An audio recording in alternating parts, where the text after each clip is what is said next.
Hey guys, welcome to the Cast and Spirit podcast. My name is John, and today we have Anthony Esposito again. We're going to be talking about launching your kayak from the surf and coming back without getting destroyed. Anthony, welcome back to the show. Hey John, good to be back. So tell me a little bit, because I've done this a few times, launching from the surf. I think I spent 10 minutes waiting for the right way, like swell to die down, kind of just like watching the ocean, and then getting slammed no matter what. So help me get a little bit better at launching. Okay, so I'm gonna tell you up front that the being slammed by waves thing, that's a christening by the sea. That's just something that happens when you go out kayaking and you're gonna surf launch. Even if you've been doing it for a long time, it's something that's gonna happen to you. I'm not an expert in this field, I'll admit that. I still take a tumble now and then, but I'm getting better, and through this process, I've learned some things. So there's a couple different ways you initially get into the surf. You know what I mean? So you're standing on the beach, you're watching the sets, you're waiting for that lull between the sets. You're going to see a couple rollers come in. You're going to see a few smaller waves. It's going to get a little bit easier. That's the period when you want to go. And when you decide to go, you just need to know that you're going. Like you don't get halfway out and then decide, okay, I need to go back, because that water's moving a lot faster than you think it is, and you're going to turn around, and instead of catching those waves head on, you're going to either catch them sideways or in the stern, and you're going to have a bad day. So once you're going, you're going. And how to get going. So when I had the Outback, it was a little different.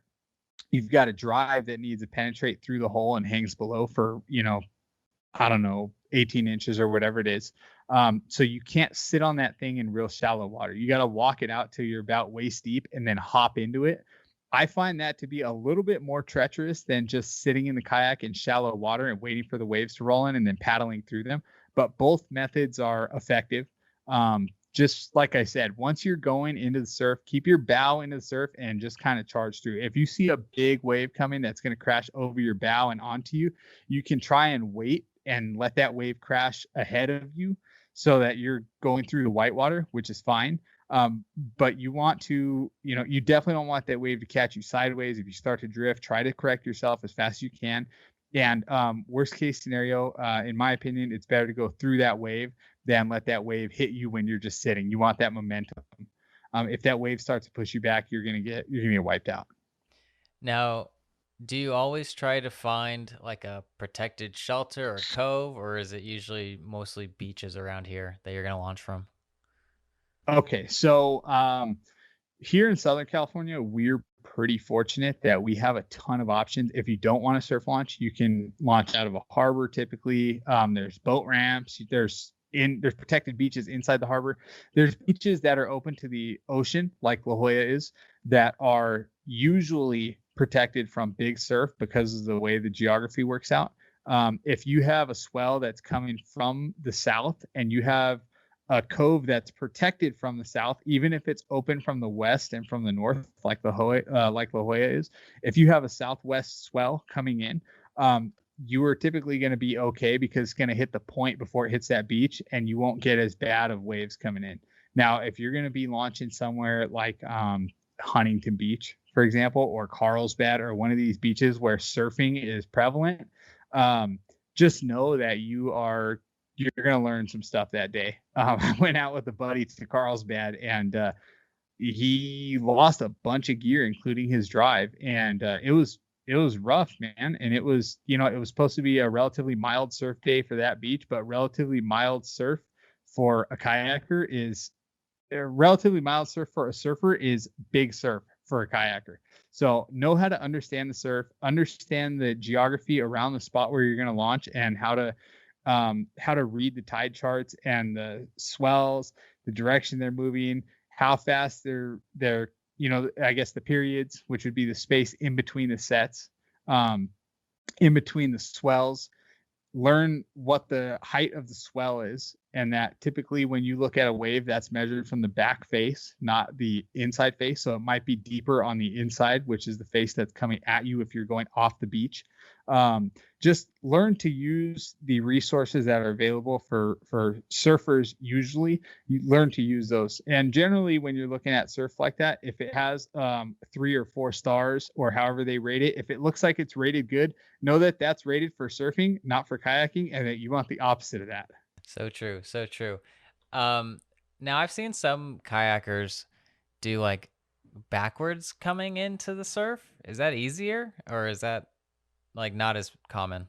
So I've not tried this, but I have a buddy who does this method exclusively now, and I can tell you that if I was coming in and there was big surf, that's the way I'd be coming in, because and again, I'm going to tell you right now, I'm not speaking from experience. I'm speaking from watching somebody else do it and him telling me how easy it was.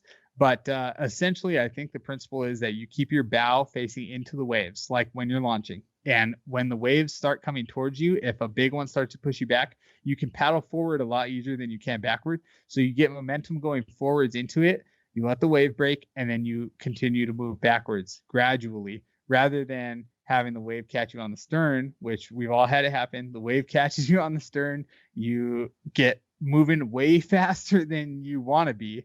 You get turned a little bit sideways, and before you know it, you're going over the side of your kayak. Now, do you ever take your kayak out on a non-fishing day just to practice entry and like surfing back waves just to have that kind of like muscle memory, or is that not something? That is something that people do. I will admit that I am not patient enough for that. So if I'm going down to the water, I'm bringing rods and reels with me, and I'm gonna make it through that surf, and that's gonna be my practice. And then when I come back in, that's gonna be my practice landing. But I tie everything down, I lash everything down, I make sure that if I have if I have electronics with me, which I always do, I stow them inside the hatches of the kayak or inside the pockets of my life vest. My phone, I keep it, nice and tight in a waterproof pocket of my life vest.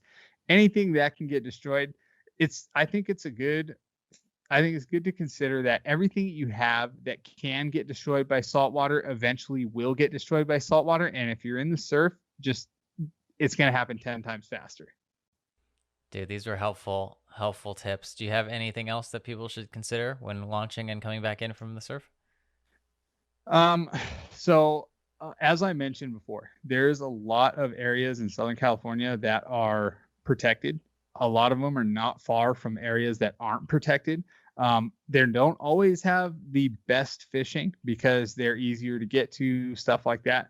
But if you go out and you get to the beach, the forecast was wrong. It looks like it's huge. You're a little bit, maybe you're uncomfortable with the launch. Um, Either give it a shot and try to get out there. If you can't get out there, you can always drive down to one of the harbors or the bays that's in the area and try and fish out of that waterway. Just launch out of there. You can typically get to the same fishing ground if you're willing to paddle. But that's the thing. Just be conscious of the conditions. Pay attention to the surf report. Don't just load your kayak up and say, "Oh, I'm off today. I'm going fishing." And you get down there and you've got 4 and 5 foot waves at 7 seconds, because you're not going to get out there. You're going to get pounded. You're going to lose gear. You're probably going to bruise your ego. And we've all seen it. We see the classified section on the fishing forums where people have their brand new kayak that they bought last month, and they go out and they lose a bunch of gear and they get tossed around the surf and they don't like it, and they just say, this is not for me. It's too harsh. It's not too harsh. You just picked the worst day to go. And I know from experience, aka not for kayak fishing, but spear fishing, like yesterday, no, actually 2 days ago, I went out and you can get sucked into the buddy mentality too, where you promise you'd go with somebody, they want to go, but the conditions aren't the best, and you get that kind of almost peer pressure to you want to be a buddy, so you don't want to leave them hanging. And then I proceeded to lose my mask and GoPro on a rogue wave just coming in like inches from the sand. So it's kind of like these things happen. It's never happened to me in years, but you got the ocean can be annoying. Yeah, sometimes. I mean, And that's not you even gotta that respect expensive it. compared You to gotta losing all your respect kayak it. gear. I mean, you're talking about what is probably the most powerful force on Earth, right? The most powerful natural force, if not the most powerful force in general. It's not something to be taken lightly. Respect it. Learn what the tide charts, learn what the surf charts mean. Um, just pay attention to that stuff, and even if you don't have the technical savvy, at least understand what you're getting yourself into before you get out there. Dude, super helpful. I hope this is a fair warning to anybody who's looking to get into surf kayak fishing and launching from beaches. Anthony, thanks for coming on. Tomorrow we will be wrapping up this series with Anthony, and we're going to be talking about all the things that he wished somebody told him before he got into kayak fishing. If you want to find out more about Anthony or reach out to him, I will put his information in the show notes. Anthony, thanks for coming on. Absolutely. Thank you for having me. Tight lines, and I'll see you on the next one. Hey, one more thing before you go. If you're on the socials, the Instagrams, the TikToks, the other platforms, follow us. Say hi. At Cast and Spear all over the place. That's at CASTANDSPEAR. I'll see you over there. Chat soon.